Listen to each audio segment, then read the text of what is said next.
today we're going to start a new subject. So it's a new chapter, and it's one that I think you guys have never seen before. So far in theoretical mechanics, one way or the other, you have already seen, what we have been discussing so far. Lagrangian formulation, Hamiltonian formulation, at least, the main aspects of it. But today we're going to start something which I think is going to be completely new. And this is canonical formulation. Canonical formulation.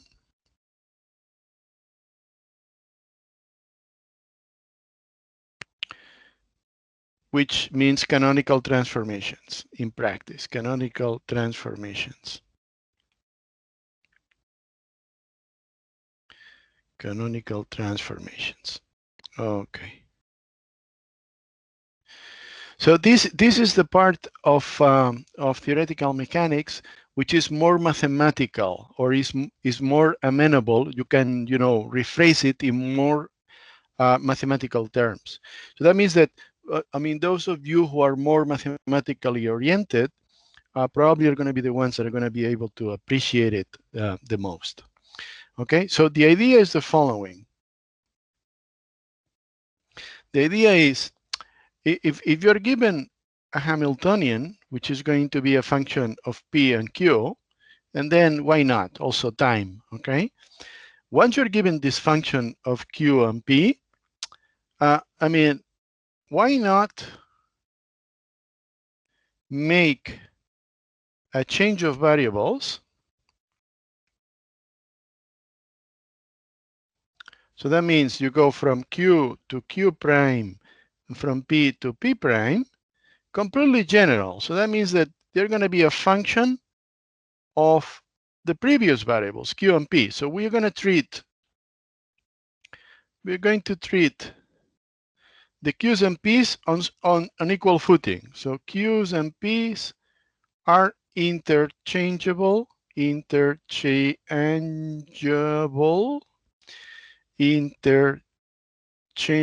So here, let me just spell this thing right. Interchangeable variables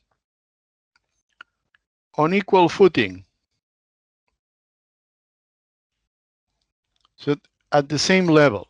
So that means it's like when you have a function of x and y, and you can think of change of variables in which you go from x and y to x prime and y prime, and x prime and y prime are going to be completely general functions of x and y. Okay, so this is the basic idea.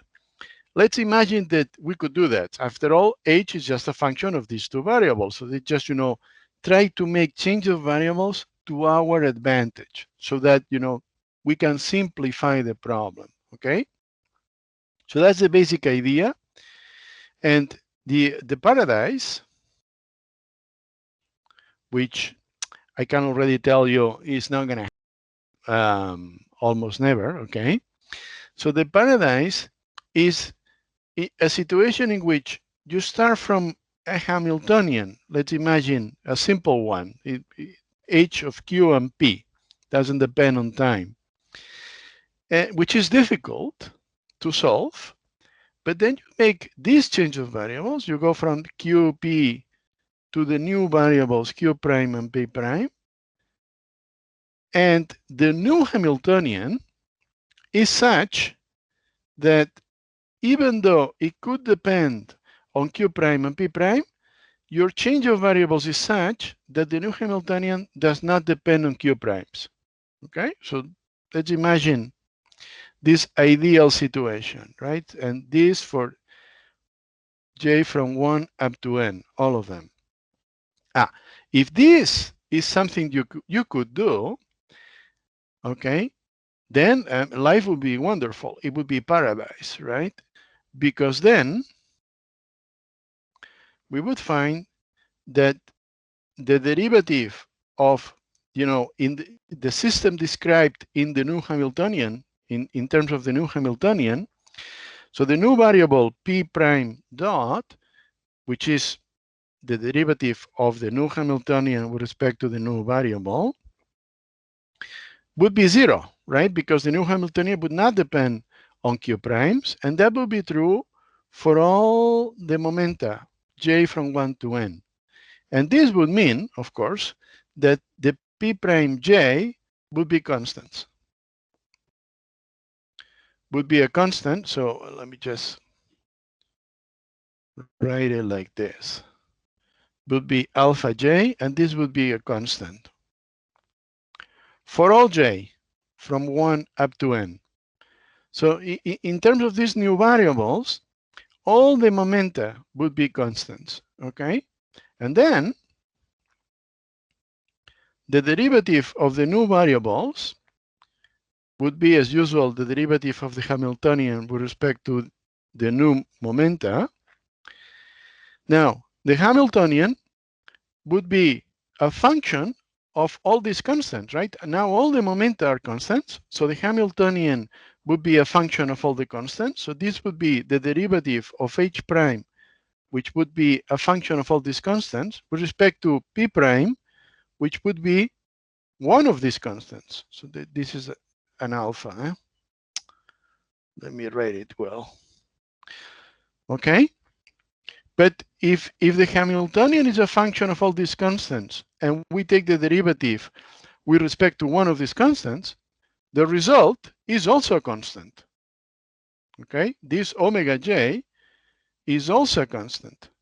So here, in this ideal situation, in paradise, all the momenta are constants, and the derivatives of all the generalized coordinates are also constants, and therefore the solution to the questions of motion, solution, is as simple as integrating this last differential equation, which says that the Q's are going to be these omegas plus another constant beta j for j from 1 to n.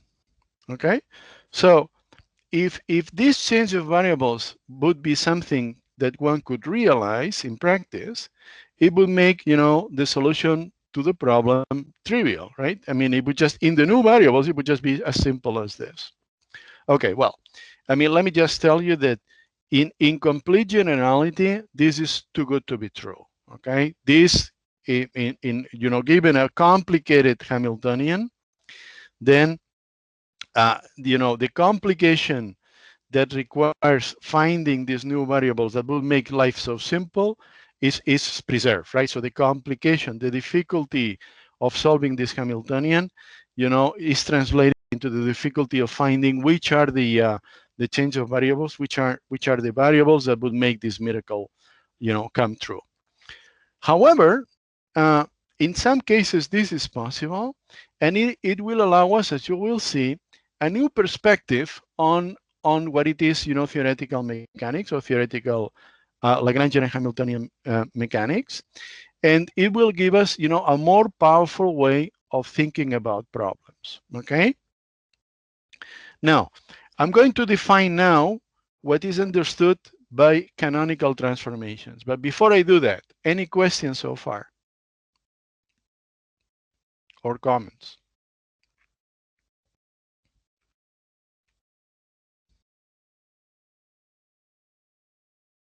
Nope. No questions. All right, so let's define what we will understand by a canonical transformation. Canonical transformation.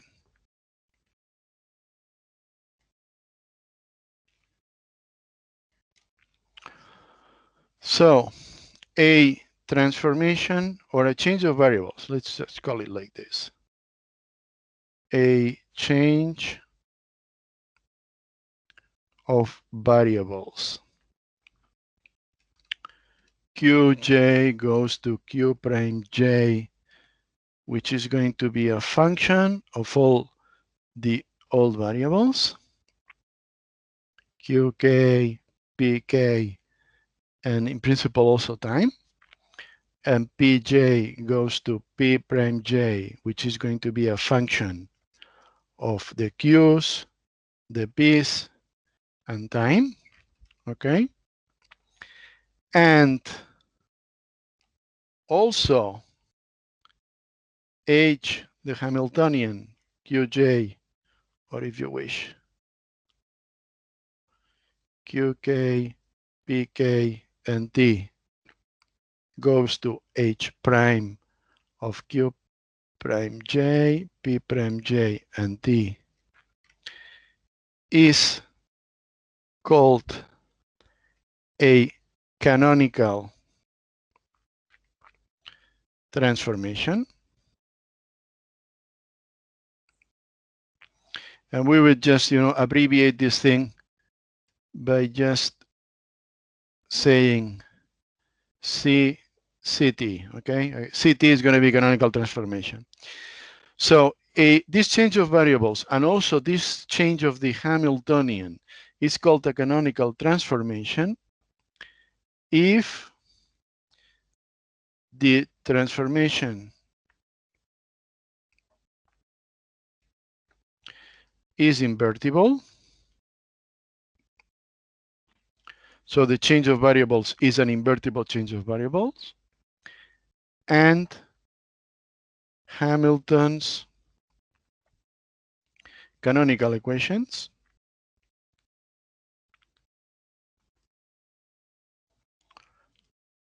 are preserved. And what this means is that we go from a Hamiltonian system to a Hamiltonian system.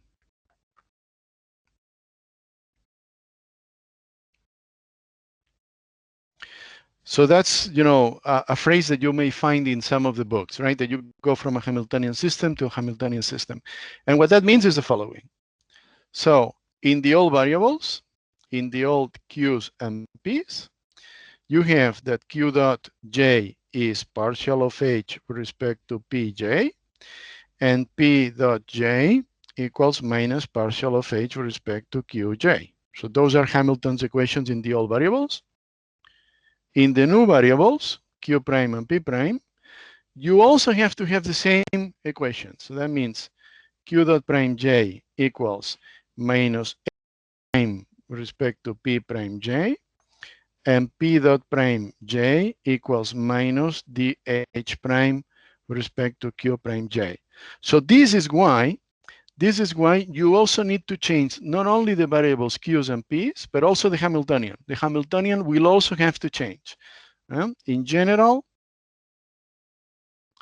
H prime is not H. So you will have to change both the variables and the Hamiltonian to preserve this thing so that you go from a Hamiltonian system to a Hamiltonian system, right?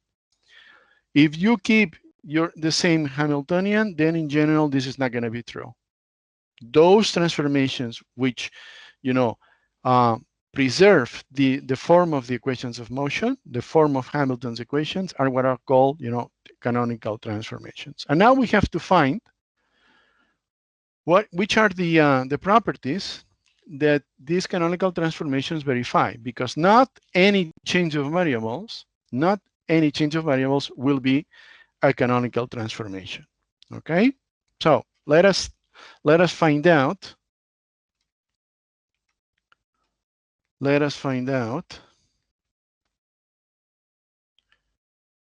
Which properties the transformation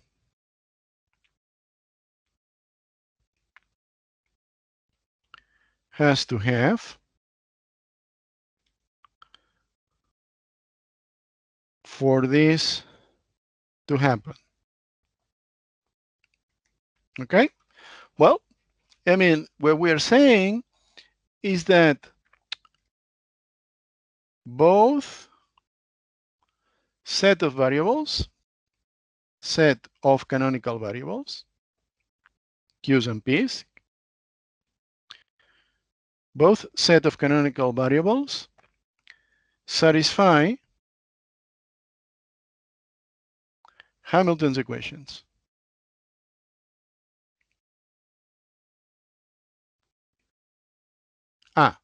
That means something.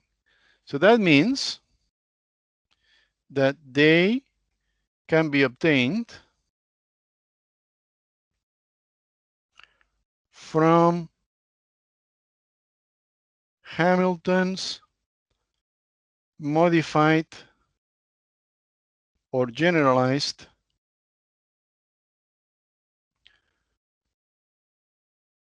action principle.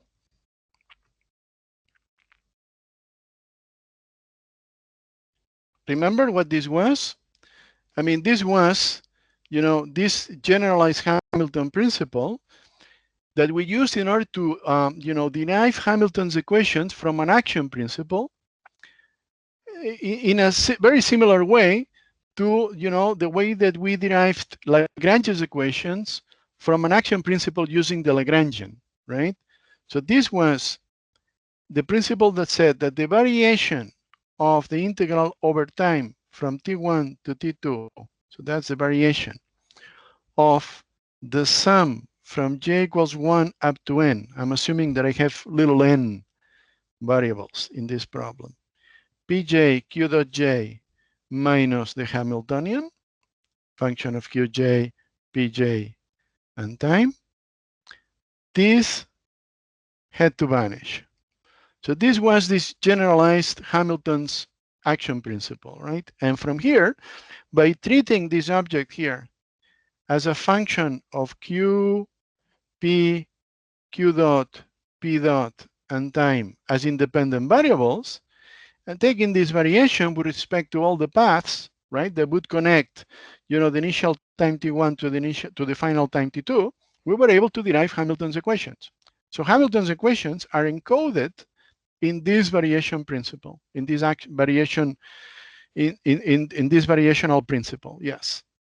Okay, so this happens not only for the old variables, but also for the new variables. Okay, so also the new variables,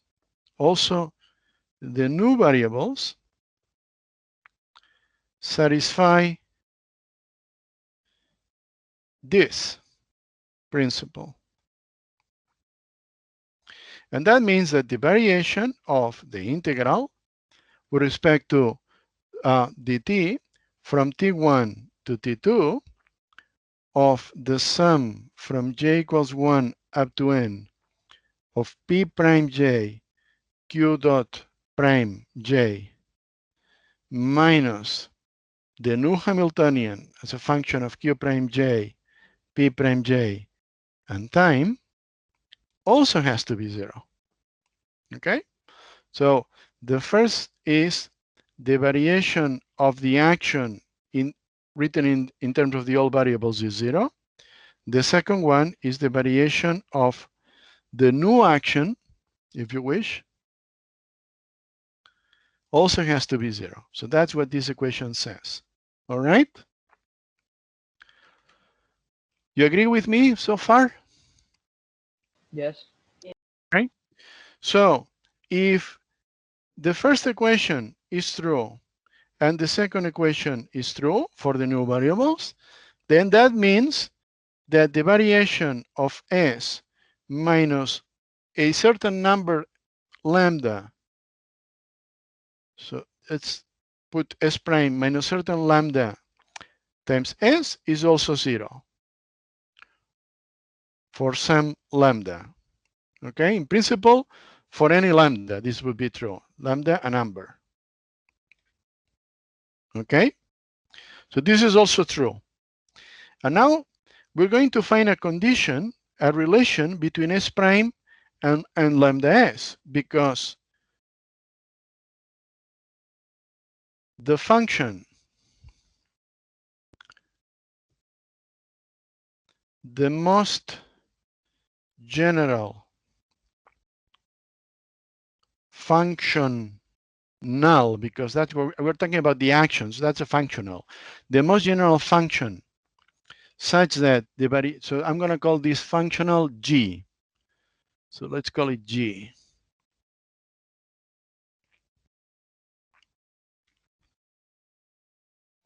Such that the variation of G is 0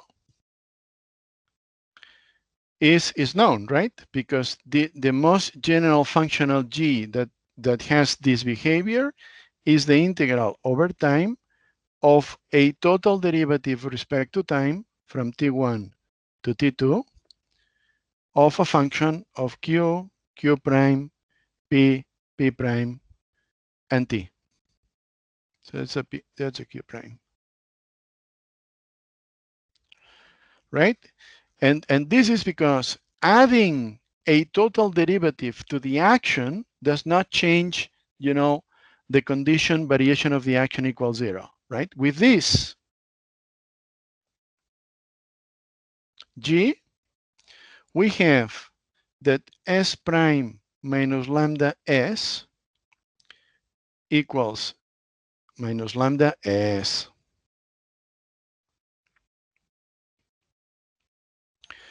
Equals G, right? Satisfies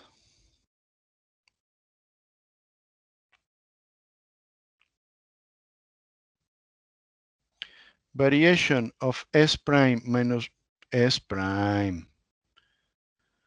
Variation of S prime minus lambda S equals 0 because the variation of G is 0. Right? So that's the most general solution of the previous variational equation. Okay? And if this is true, then that means that S prime has to be lambda S plus G. Okay? And this means that the integral, so let me just write down the same thing for the integrand now. So that means that the sum from j equals 1 up to n of p prime j q dot prime j minus h prime of q prime p prime and t will be lambda times the sum from j equals 1 up to n of pj q dot j minus h. And now is something conventional here. And the convention is that instead of calling g, you know, the integral of a total derivative of f, people tends to put a minus sign here. So g is the integral of minus the total derivative with respect to time of a certain f. So this is just a definition, a redefinition of what f is, right? So that's not very important, but that's the notation that most people use. So this is minus then derivative of f with respect to t, which is a function of q, q prime, p, p prime, and t. So at this point, just by imposing that both systems, the system S in the old variables and the system S prime in the new variables satisfy Hamilton's equations, which means that they satisfy, you know, the variation of the action of the corresponding action principle equals 0, we are finding a relationship between the old variables and the new variables, the old Hamiltonian and the new Hamiltonian, okay? We are finding something like that. We still have to work a little to see what this means, but we're seeing that we have an equation in which on one side we have h prime, and on the other side we have h, okay? Question so far?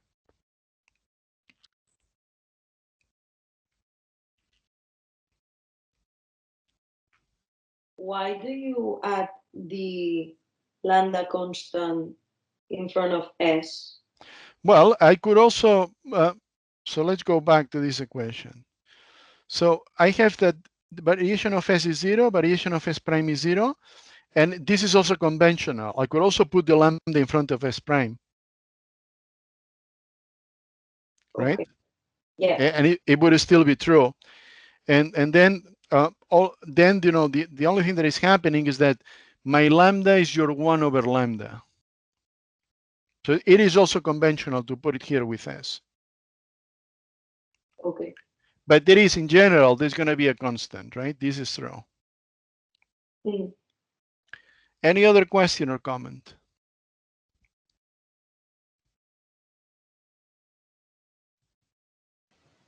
No. Okay, so we can take this previous equation, multiply by the differential of t, and write it as in differential form. in differential form,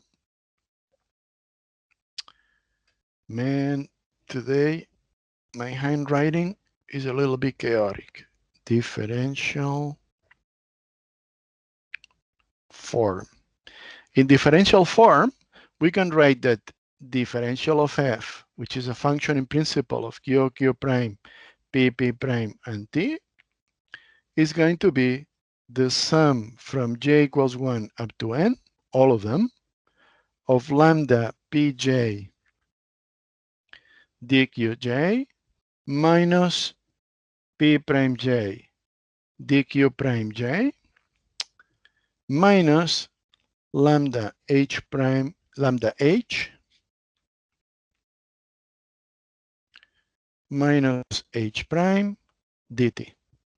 So in differential form, you can write it like this, okay? Now, this is fine, but let us just think about it, for a little while, okay? Now, this comes from a change of variables, right? I was making a change of variables. I was going from q to q prime, from p to p prime. So if I know q prime and p prime, then q prime and p prime can be written in terms of q's and p's. This is what the change of variables says, okay? So given the change of variables, that's the thing that I'm doing, it is redundant to consider q, p, q prime, and p prime as the variables. They are not independent. No? The set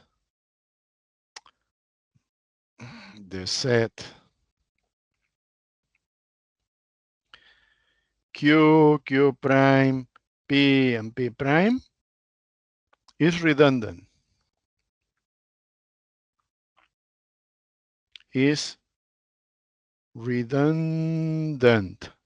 Right? It's not true that, they are all independent, because if I know q prime and p prime, then I can also write q and p in terms of q prime and p prime.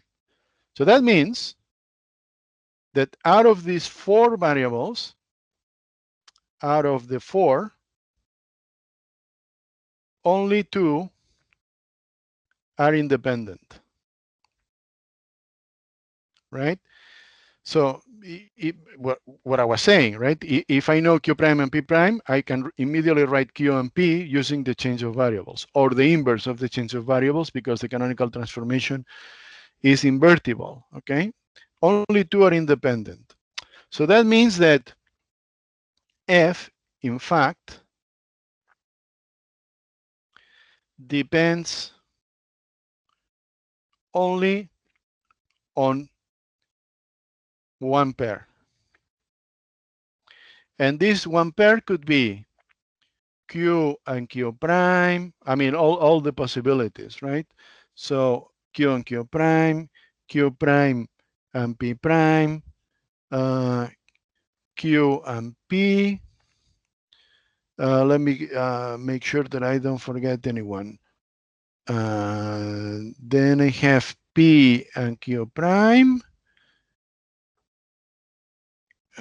q and p prime, and p prime. 2, 3, 4, 5, 6. Okay, so I think that's all. Okay, so let me write them like this. I don't want to, take up too much space. So that's going to be q prime and p prime. Then another one could be q and p, or p and q prime, p and q prime, or q and p prime, or finally p and p prime. So only, 2 of those variables are truly independent. Then the other 2 are dependent on these 2. Okay, so in principle, it could be that, the problem could be solved thinking of 1 pair of variables or thinking in another pair of variables. So sometimes, 1 pair of variables is going to be more convenient than another, okay? However, canonically, what people discuss is these 2. So we're going to choose these 2 first, okay? So we choose this pair of variables, Q and Q prime. And with this pair of variables, we're going to discuss the properties of canonical transformations. We choose these ones for the time being. For the time being, okay? And this, once you choose Q and Q prime as the independent variables, this canonical transformation is called free canonical transformation. It's a free canonical transformation. So when people talk about a free canonical transformation, it's a canonical transformation in which they have chosen as the variables for the function f, Q and Q prime, okay? Well, so that's just a name, free canonical transformation. Another name, so nomenclature,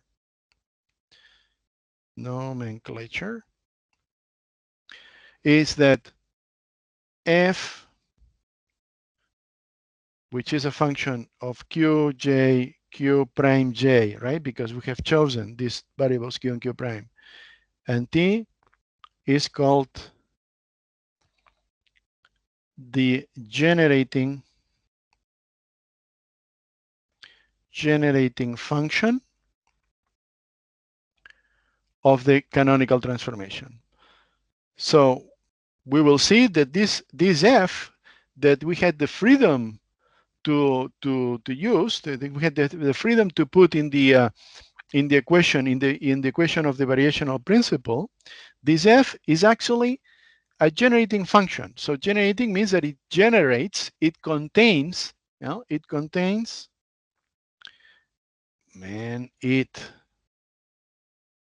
it contains the information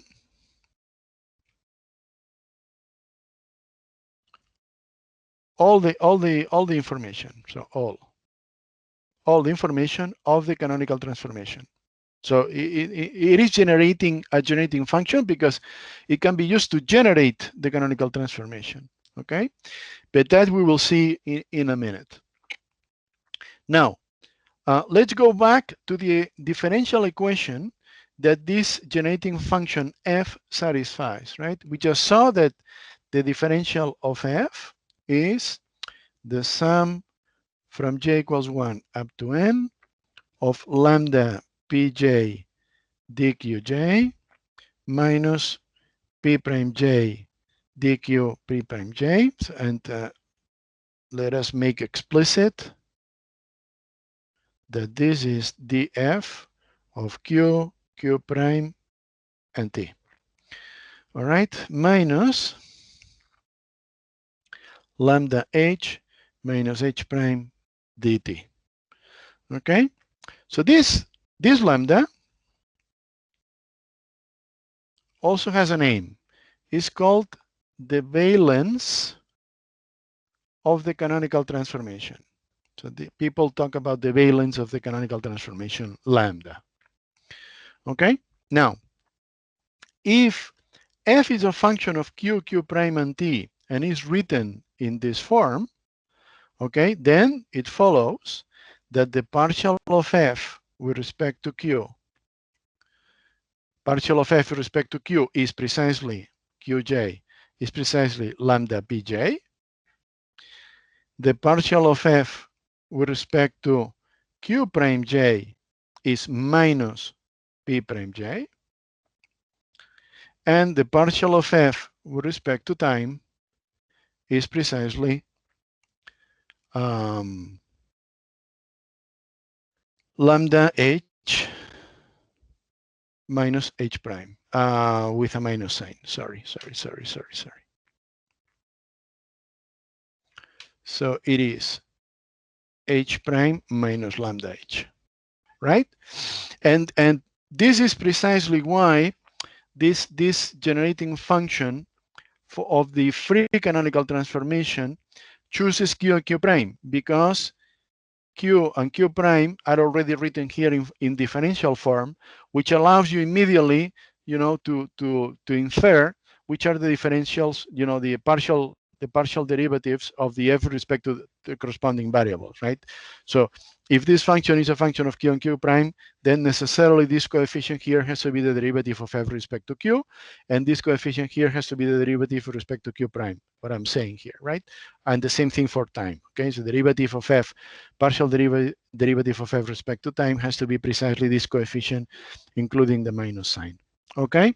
So this last equation here is actually the equation that will tell us the relationship between the new Hamiltonian and the old Hamiltonian. So the new Hamiltonian will be lambda times the old Hamiltonian plus the derivative, partial derivative of the generating function with respect to time. Okay, q prime, and time.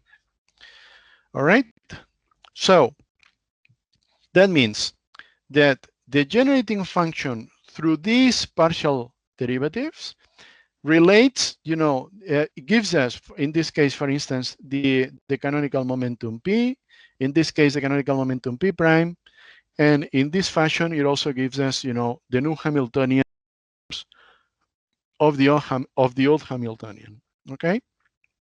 Now, let us concentrate on this equation here, and let's make it explicit so that it is clear what we mean by it, okay? So the equation h prime equals lambda h plus the derivative of f with respect to t, it's a function of q prime, and t actually means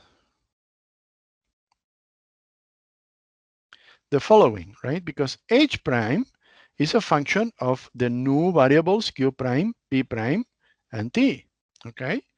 So this is lambda times h. And if I write here q, p, and t, plus derivative of f with respect to time of q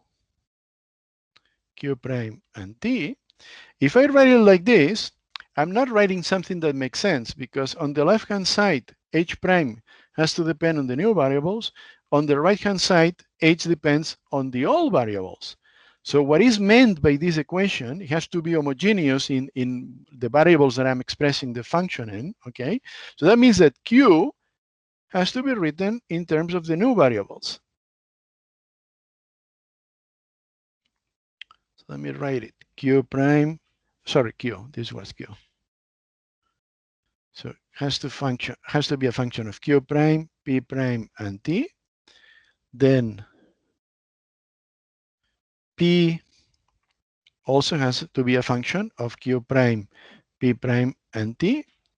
And this q has to be a function of q prime, p prime, and t. So in other words, on the right-hand side, whenever I find q and p, I always have to replace the change of variables so that this thing is homogeneous. And I do find an expression in the right variables, the new variables. H prime has to be written in terms of q prime and p prime. So that's what this thing is meant, okay?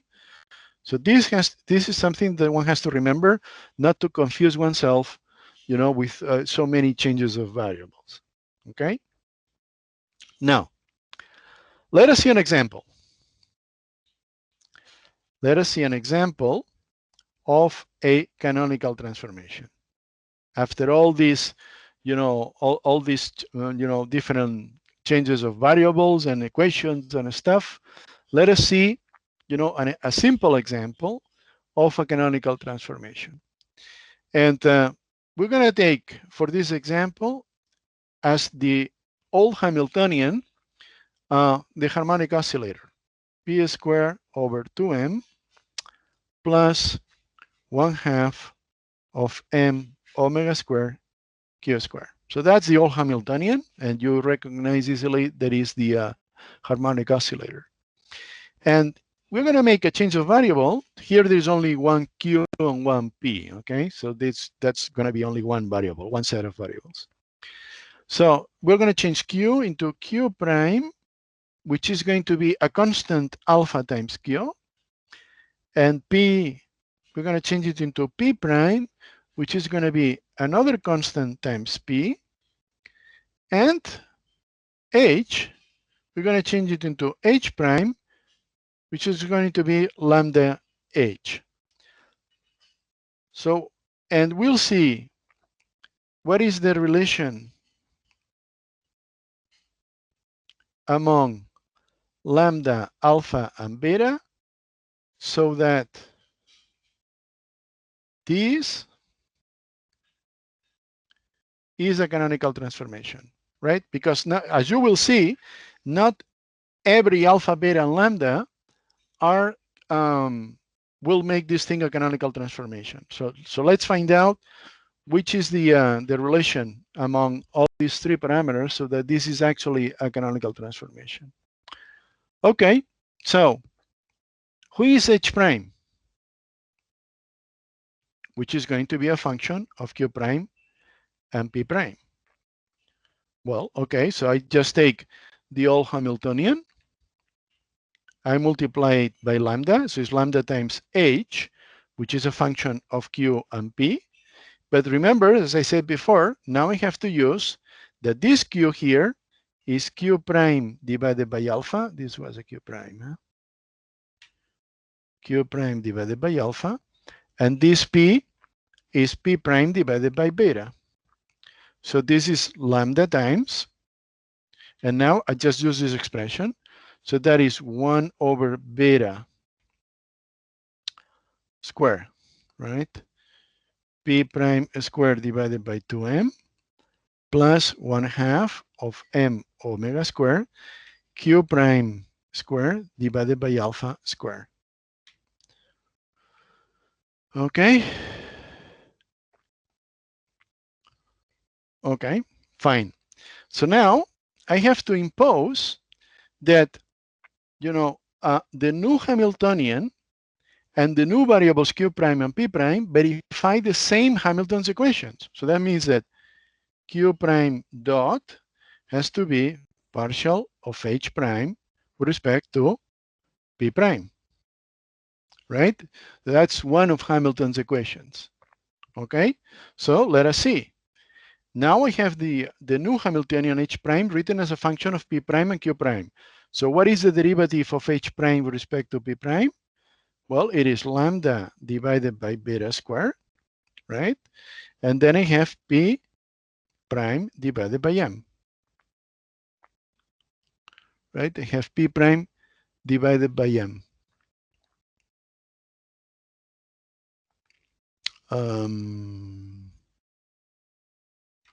Okay. Now, who is Q prime dot? Q prime dot is the same as alpha Q dot. Okay. Q prime dot, if I take the derivative here, is the same as alpha Q dot. Good. Okay, but now lambda over beta squared. Who is P prime? Well, P prime is beta P. So that is beta P divided by m. So what I find is that beta and square cancels. So this has to cancel. Well, let me put here. Beta squared, this cancels. So this is lambda over beta, P over m. But this is the same as lambda over beta.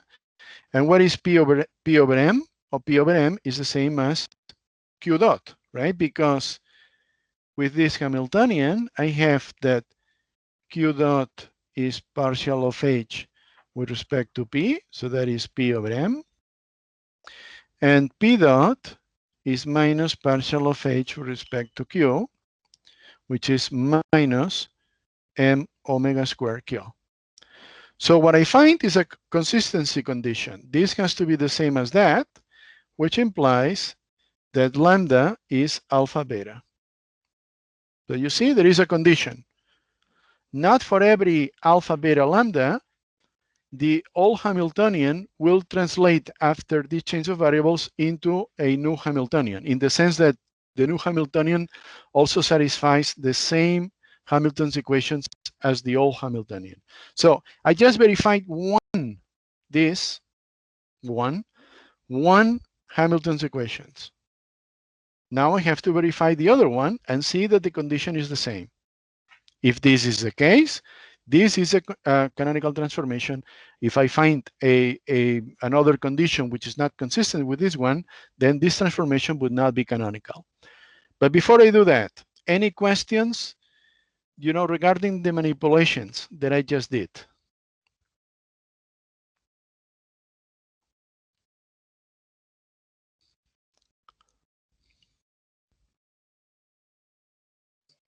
No.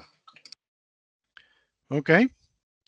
So as you can see, the thing is pretty straightforward, but you always have to keep in mind the new variable, the old variable, the new Lagrange, the new Hamiltonian, the old Hamiltonian, and write the consistency condition that the Hamilton's equations are preserved. So now let us look at the other one. Okay, so the other one is P prime dot equals minus DH prime with respect to Q prime. Okay, and let us remind ourselves what the new Hamiltonian is. So the new Hamiltonian, H prime, is 1 over beta square, P square over 2M, P prime square.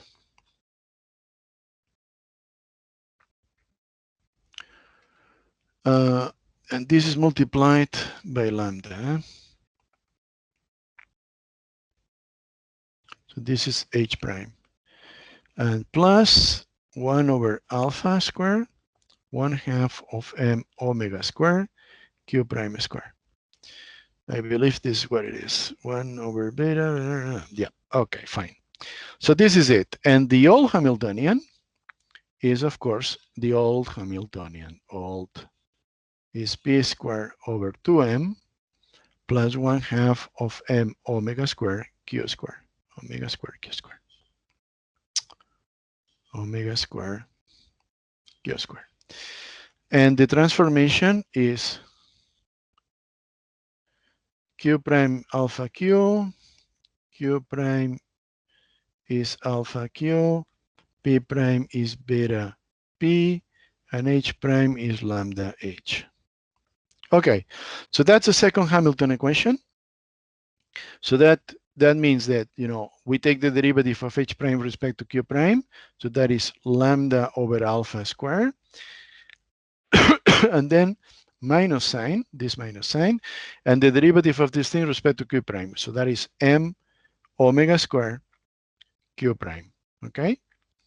So this is minus lambda over alpha squared, M omega squared Q prime, but Q prime is alpha Q, so that is alpha Q. So that cancels these two. And this is minus lambda over alpha M omega squared Q. All right. But on the other hand, I have here P dot prime. So who is P dot prime? Is beta P dot, right? If I take the derivative of P dot prime, beta is a constant. So this is P dot. So that is beta P dot, okay?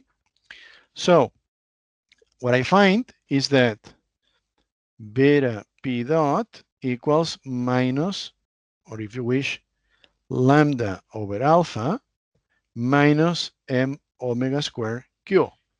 But that is exactly, the same because, if I take the derivative minus dH dq, what I find is that P dot equals minus M omega squared Q. So that means that this equation is fulfilled if lambda, again, is alpha beta. So as you can see, is the same condition again. So that means that this is indeed a canonical transformation. So we have seen an example of a canonical transformation. So rescaling all the variables from Q to Q prime by a constant and P to P prime by another constant, we can always arrange, a new Hamiltonian that, makes this transformation canonical, okay? Makes this transformation canonical. It is not obvious, but we will see. We will see soon, actually, that if a transformation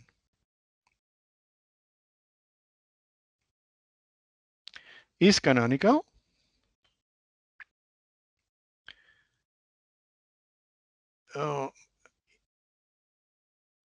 it is canonical for any Hamiltonian. Any Hamiltonian, let's write it in words. So even though we just showed in this case that this scale transformation is a canonical transformation for the harmonic oscillator, we will soon see there is actually a canonical transformation regardless of the Hamiltonian. For every Hamiltonian you can think of, necessarily this transformation is canonical. Okay, so a transformation is canonical or not, regardless of the Hamiltonian. Is a property of the transformation, not a property of the Hamiltonian. All right. And we also saw another thing, and that is that, you know, lambda, the valence, can always be set to unity, or to whatever you want, to 2 or to 3 or to pi, to any number. The valence can always be set to unity by means of a scale transformation. Right? So in other words, imagine that you make a certain canonical transformation and your valence is not 1. Then you can always, you know, make another canonical transformation with an alpha and a beta that, you know, arranges the final lambda to be 1. Okay? So this is the thing. The thing is that in principle, you can always arrange the value of the valence, the final valence of the canonical transformations, to be anything you want. For instance, 1. So you can't forget about this lambda in the previous equations. So this is why some books set lambda equals 1 from the beginning.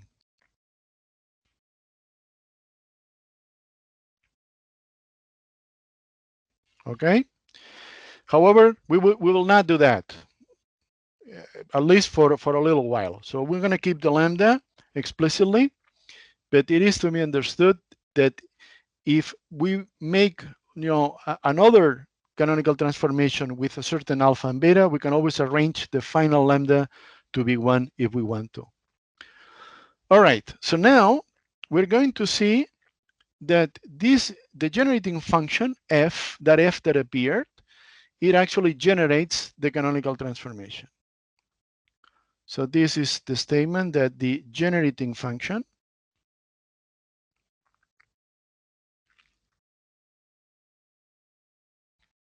f of q, q prime, and t actually generates the canonical transformation. Canonical transformation. Okay, so that means that if we know f of q, q prime, and t, and the valence lambda, we can obtain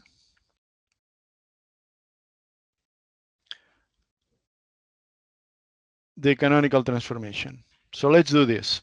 Okay, so what are the equations that satisfy this generating function? So pj is the derivative of f with respect to qj up to 1 over lambda. And so that's one of them. And the other one is p prime j equals minus the derivative of f with respect to q prime j. Okay, so those are the two differential equations, partial differential equations for f. Okay, so since f is a function of q, q prime, and t, this whole thing is a function of Q, Q prime, and T. But all these functions here are invertible. So I can invert Q prime as a function of all the other variables, which now are going to be Qj, Pj, and T, right? From this equation, Pj equals f of Q, Q prime, and T, I invert and I write Q prime as a function of all the others. Okay, as a function of all the others. Now, this one here is also another function of Q, Q prime, and T, because f is a function of Q, Q prime, and T. So if you take the derivative with respect to Q prime, is also a function of Q, Q prime, and T. But now Q prime is a function of Q and P. So I can inject this thing here. This went too far. I can inject this thing in here. And then I'm going to have the P prime J. So let me just do it step by step. This is going to be a function G of QK, Q prime, which is now a function of Qj, Pj, and T, and then also T. But now the whole thing is just a function, let's call it P prime J, of Qk, Q prime K, and T, right? Because Qk is here, but then Q prime is a function of Q and P. So therefore, sorry, and here, I didn't mean this. What I meant is it's a function of Q, P, and T, okay? Q prime is a function of Q and P. So at the end of the day, this is a function of Q and P. But look at this, right? This here and this here is precisely the change of variables.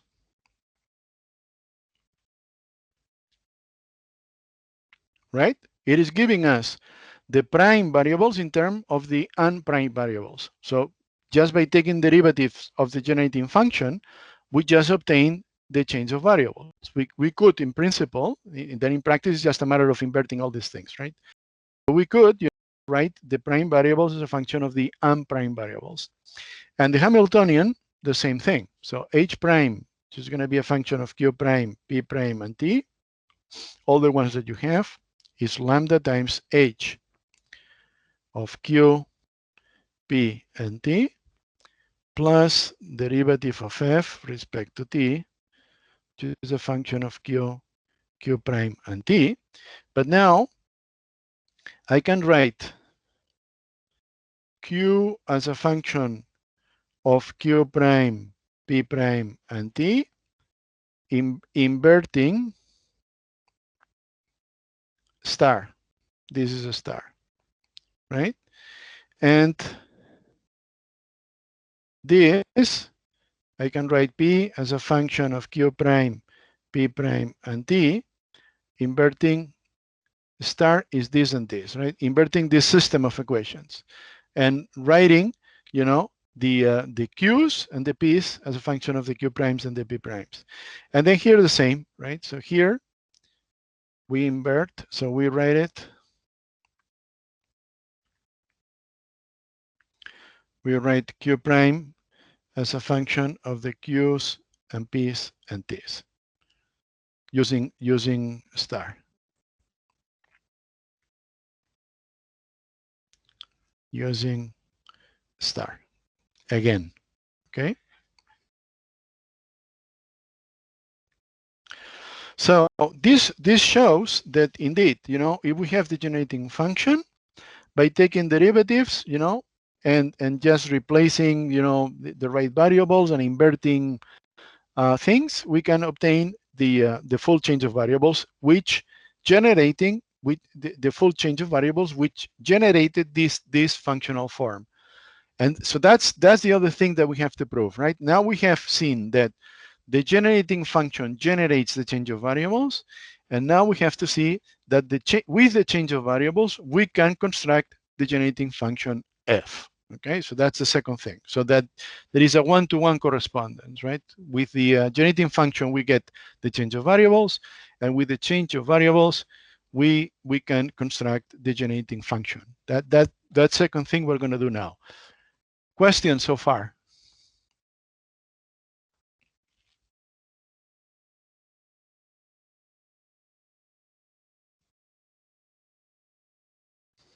No question. Okay.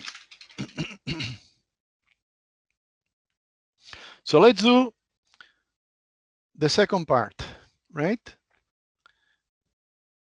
The same way,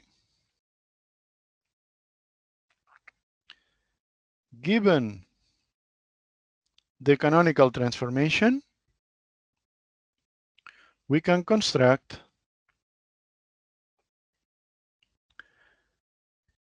the generating function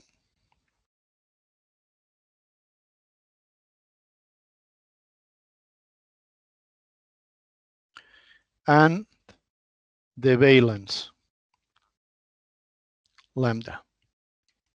Okay, the generating function and the valence. Actually, we can construct the generating function, although not uniquely.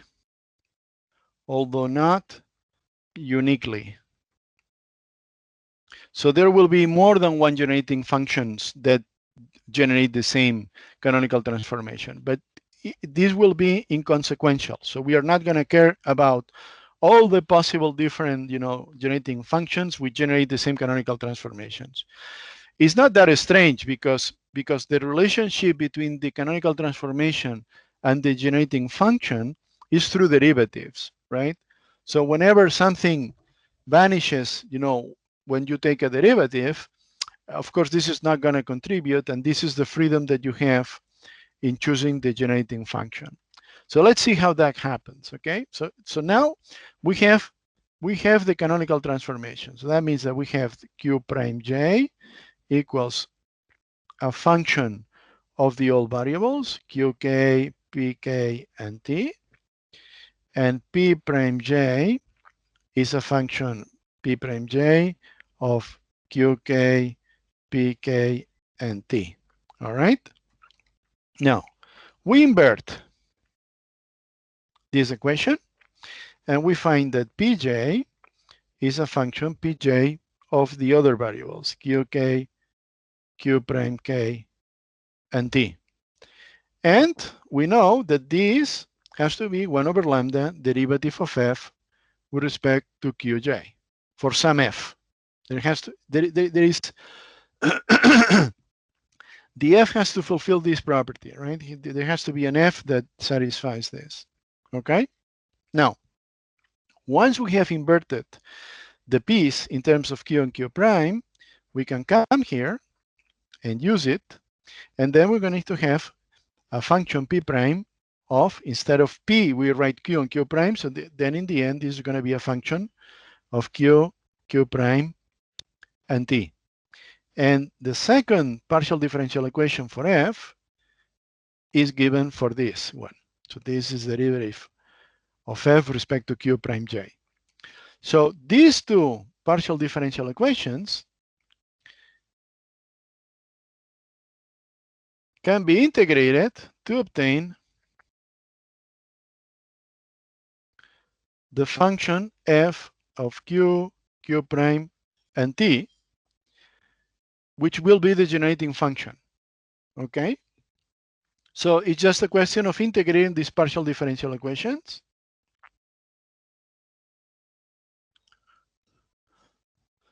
All right, and it's obvious that, if you have, for instance,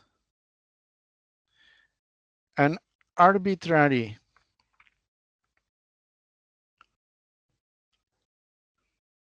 additive function of t alone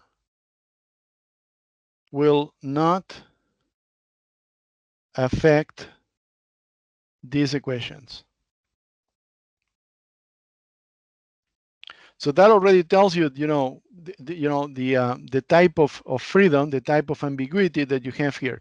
If you add to f, to the generating function, an arbitrary function of time, only time, then of course, in all these partial differentials with respect to q and q prime, this arbitrary additive function is going to cancel, and you're not going to see it.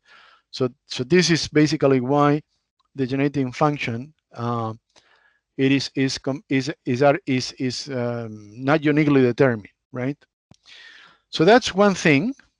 So it's not uniquely determined, but you can determine one which will generate the canonical transformation. And another thing that you can observe, notice the following. If the canonical transformation is such that does not depend on time, so that means that q prime j equals q prime j as a function of q, p, but not t. So this explicit time dependence is not there. And p prime j equals p prime j of q, p, but not t. Then the equations star and star, the equations star do not depend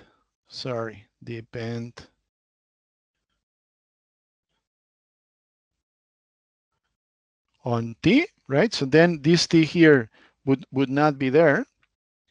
And then f of q prime will not depend on t.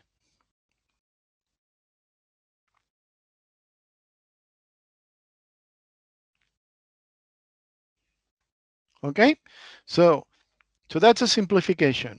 If the canonical transformation is such that doesn't have explicit time dependence between the old and the new variables, then the generating function doesn't have explicit time dependence either.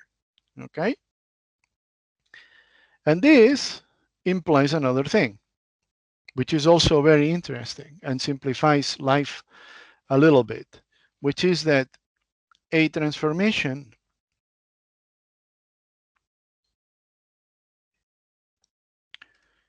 is canonical if and only if it's canonical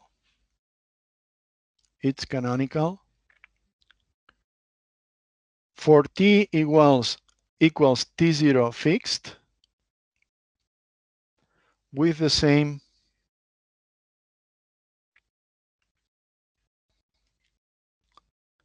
valence for all t. Okay, so that means that if I have a canonical transformation, if I have a transformation, a change of variables, okay, I can check whether it is canonical or not by fixing the time dependence. So I just take, the previous canonical transformation, the previous transformation. I want to see whether it is canonical or not. I just take this t and I fix it. I don't consider this t dependence anymore. I just think that t has been fixed to some t0 and see whether I can satisfy the conditions for a canonical transformation for t0. And if it happens for t0, it will happen for any t. So I can, forget about the t dependence, which is, one thing less to worry about. Okay. So these are a couple of things to consider. So we see that, with the change of variables, with the canonical transformation, we can generate the generating function. There is one extra condition, and that is that we can obtain the valence lambda from the condition that f of q prime,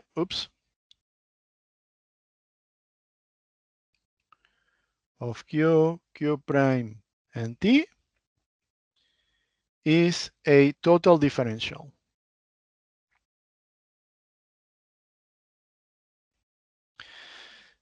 So what does it mean that is a total differential? Remember that df of q prime and t was the sum from j equals 1 up to n of lambda pj dqj minus p prime j dq prime j minus lambda h minus h prime dt, right? So, but this is a total differential, so that means that the derivative, second derivative of f with respect to q prime and t of q prime k and qj has to be the same as the second derivative of this function with respect to the same thing inverted. Okay, so this has to happen, right? So this is a property of a total differential. So that means that yes, indeed, this is the partial derivative with respect to q. This is the partial derivative with respect to q prime, and these two derivatives have to satisfy this property. Okay, now questions up to now. So this determines lambda. That's what I meant. Huh? This determines lambda.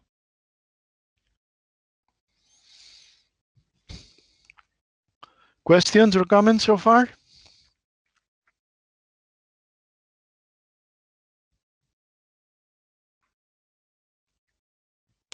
No. Okay. So now we already saw that a scale transformation, so that's going to be example number 2. Example 2 is going to be the same scale transformation. Q goes to Q prime equals alpha Q. P goes to P prime equals beta Q. And H goes to H prime equals lambda H. Since the transformation is time independent, there is no derivative of f with respect to t. This because I already said that the generating function will not, in general, will not depend on t. Complete generality will not depend on t if the transformation does. This is not what I said. P. The generating function will not depend explicitly on t. So therefore, I can forget about it. And we check this in the case of the harmonic oscillator. But now we're going to see that it's a canonical transformation for any Hamiltonian. Okay, so let's see this.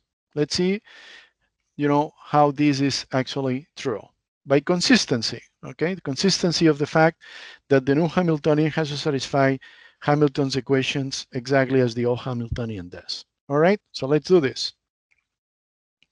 So who is the new Hamiltonian? H prime, which is going to be a function of the new variables. So this is going to be lambda, the valence, times the old Hamiltonian. And notice that I'm not saying anything specific about the old Hamiltonian. So this is lambda times H times Q. But what is Q? So now we invert. Q is Q prime divided by alpha. P is P prime divided by beta. And time, I didn't touch, right? You don't touch time in a canonical transformation.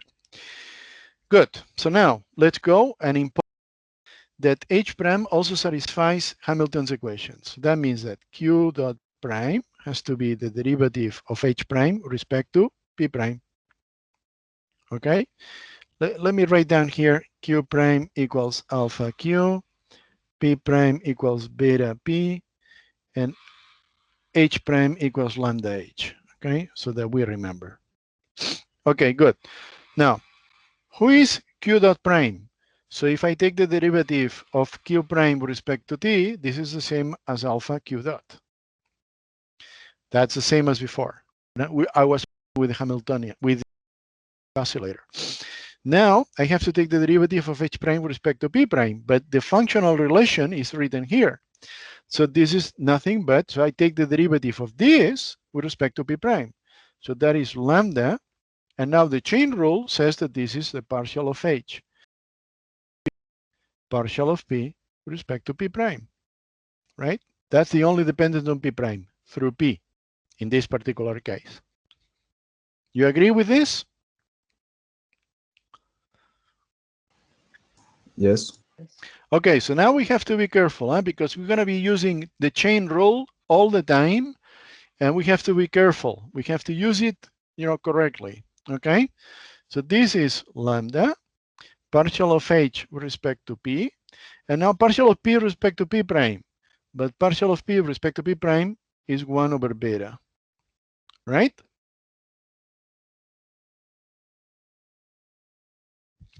Right. Yes, yes. Okay, good. So you see, q dot equals partial of h with respect to p if lambda equals alpha beta. Again, the same condition, right?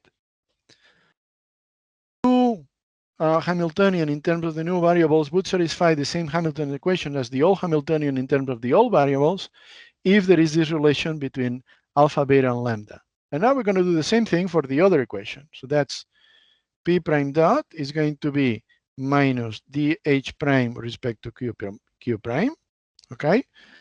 So I'm going to put the minus sign here. Okay. And who is p prime dot? P prime dot is minus beta p dot. So that's minus beta p dot. Okay. And now derivative of h prime respect to q prime, but the functional relationship is here. So then I can take this derivative respect to q prime is the derivative of h respect to q times the derivative of q respect to q prime. Okay. And derivative of q respect to q prime is 1 over alpha. So this is lambda over alpha partial of h respect to q. Again, minus p dot would be dh dq if lambda equals alpha beta. Again, so okay, this is a canonical transformation, and now I didn't use any specific form for the Hamiltonian. So this is just a way to show that indeed a transformation is canonical or not, regardless of the Hamiltonian. Okay? Questions or comments?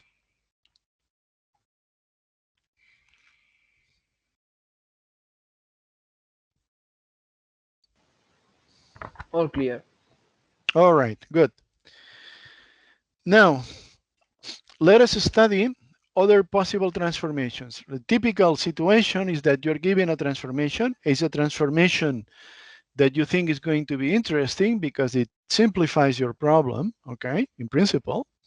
But then you want to know whether it is a canonical transformation, because if it is not a canonical transformation, then you don't know how to write the new equations of motion, because it's not going to be true in general for any type of change of variables that you can write down, the Hamilton's equations for the new Hamiltonian H prime. So this happens only if the change of variables is a canonical transformation. So as I'm saying, the usual situation is that you have a transformation that you like for whatever reason, and then you want to know whether it is canonical or not. Okay, so example. So let's study, by the direct derivatives, by direct differentiation, whether a transformation is canonical or not. Example is given by this. So q goes to q prime equals logarithm of sine of p divided by q, and p goes to p prime, which is q cotangent of p. So as you can see, this is a, you know, in principle, it is a crazy change of variables, right? I mean, the Q's and P's are totally mixed up. They don't even have to have the same dimensions. I can, you know, do whatever I want, okay? I just, you know, mix them with functionals, with functions in every which way I want. And I want to know whether this transformation, change of variables, is a canonical transformation or not, okay? Now, since I'm going to be using lots of derivative of one variable with respect to the other, it's a good idea to collect them all in one place. So I'm going to compute all the derivatives of the p variables, of the prime variables, sorry, with respect to the prime variables in this Jacobian, okay? So the Jacobian is going to be the derivative of q prime with respect to q. I collect them all in one matrix. Q prime with respect to p, p prime with respect to q, and p prime with respect to p. Okay? So, and let's take these derivatives. So for instance, q prime with respect to q. So this is obviously 1 over q with a minus sign. Minus 1 over q. Q prime with respect to p, this is cotangent of p. P prime with respect to q, p prime with respect to q. You know what? I'm going to write this thing on the next slide. Sorry. This way is going to be easy. It's going to be easier to read off from the matrix. Okay, all the derivatives that I need. So I'm going to write it like here again. Okay, so this is going to be derivative of q prime and p prime with respect to q and p.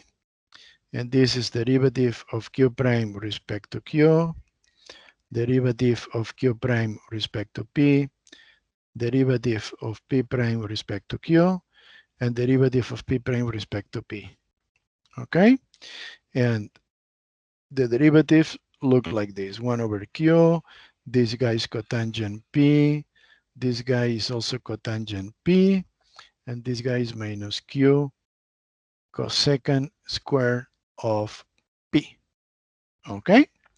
Now, the other one, the inverse, so which I'm also going to need, derivative of q and p with respect to q prime and p prime.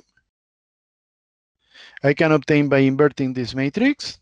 That's going to be easier than inverting the functions and then taking derivatives. So that's going to be dq prime, dq dp prime, dq dp dq prime, and dp prime. Okay, so good. And this looks like this: minus q cosecant square of p minus cotangent of p minus cotangent of p minus 1 over q. All right, so these are all the derivatives that I'm gonna be needing in this calculation. Okay.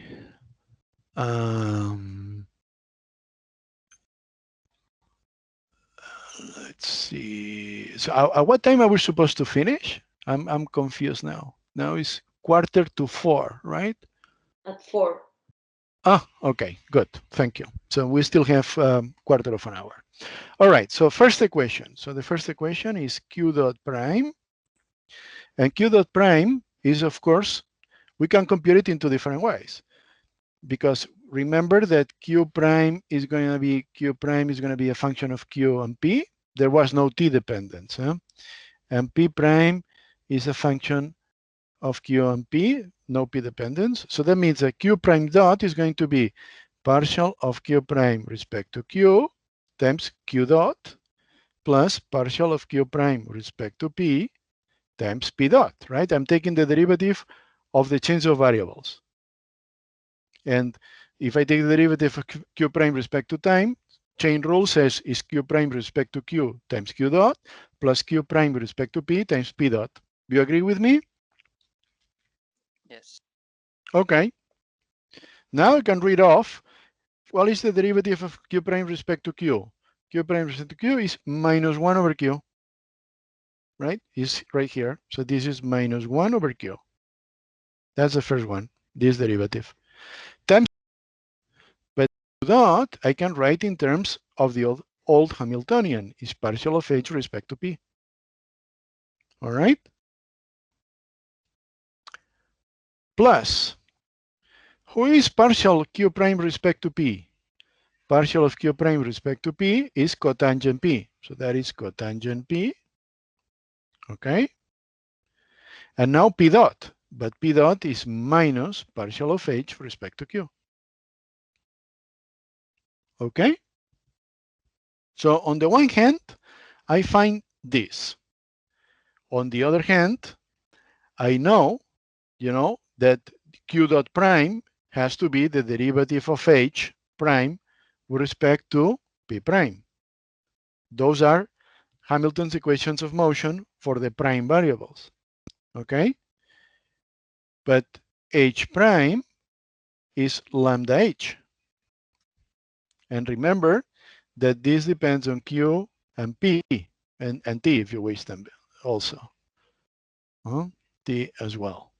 And this q has to be written and this p has to be written in terms of the prime variables to be consistent. So that means derivative of h prime with respect to p prime is going to be lambda times the derivative of h with respect to p prime. This is a function of q, which is a function of q prime and p prime. Is a function of p, which is a function of q prime and p prime. Okay, and then time. All right, so that means that this is lambda. And now again, chain rule. This is the derivative of h with respect to q, derivative of q with respect to p prime, plus derivative of h with respect to p, derivative of p with respect to p prime. And that's the end of the story in this case. There's nothing else through the chain rule. Okay? So this is lambda times who is derivative of q with respect to p prime? So this is this entry here. So that's why I needed the inverse, right? I'm sorry. What is, here, sorry. Q with respect to p prime. Q with respect to p prime is this guy here. So that's minus the tangent of p times dh dq. dh dq. All right? And now the other one is dp dp prime. What is dp here? dp dp prime is minus 1 over q. Minus 1 over q times dh dp times dh dp. So this and this have to be the same. Okay? And so you see that dh dp minus 1 over q is dh dp minus 1 over q if lambda is 1. So from here, we see that lambda has to be 1. And the other one, it also matches because we also find minus cotangent p dh dq minus cotangent p dh dq if lambda is 1. So yes. So this, based on one of the Hamilton's equations, this transformation would be canonical if the valence is. Now we have to check the other one, the other equation. Okay? So let's check the other equation. The other equation is p dot prime, and that through the functional form of the change of variables, this is going to be dp prime with respect to q times q prime plus dp prime with respect to p times p prime. dp prime with respect to q, p prime with respect to q is here, cotangent p. So that's cotangent p times q dot, which is partial of h with respect to p, plus dp prime with respect to p. P prime with respect to p is minus q cosecant square of p times p dot, which is partial of h with respect to q with a plus sign, right? So I change the sign. So that's that. the other Hamilton's equation is that this is minus dH prime dq prime. So this is minus lambda dH dq prime. And so this is minus lambda times dH dq prime plus dH dp dq prime. Okay, so this is minus lambda dq prime. So that is minus q cosecant. So that's minus q cosecant square of p, this entry, times partial of h with respect to q. I'm doing the first term, plus dp dq prime. dp dq prime is minus cotangent of p times dh dp. dh dp. And now, again, this will be the same. So we have minus the minus cotangent p, that's lambda cotangent p dh dp. So this would be the same as this if lambda equals 1. And the other one as well, because minus lambda minus q cosecant squared would be lambda q cosecant squared, which is the same if lambda equals 1. So again, lambda equals 1. So this is a canonical transformation. All right, okay. So that is the the simplest way to verify if a transformation is canonical, which you just impose, systematically, that Hamilton's equations are fulfilled, both for the old Lagrangian Hamiltonian as for the new Hamiltonian. Okay. Now, any questions so far of all these manipulations and all these derivatives and chain rules and stuff?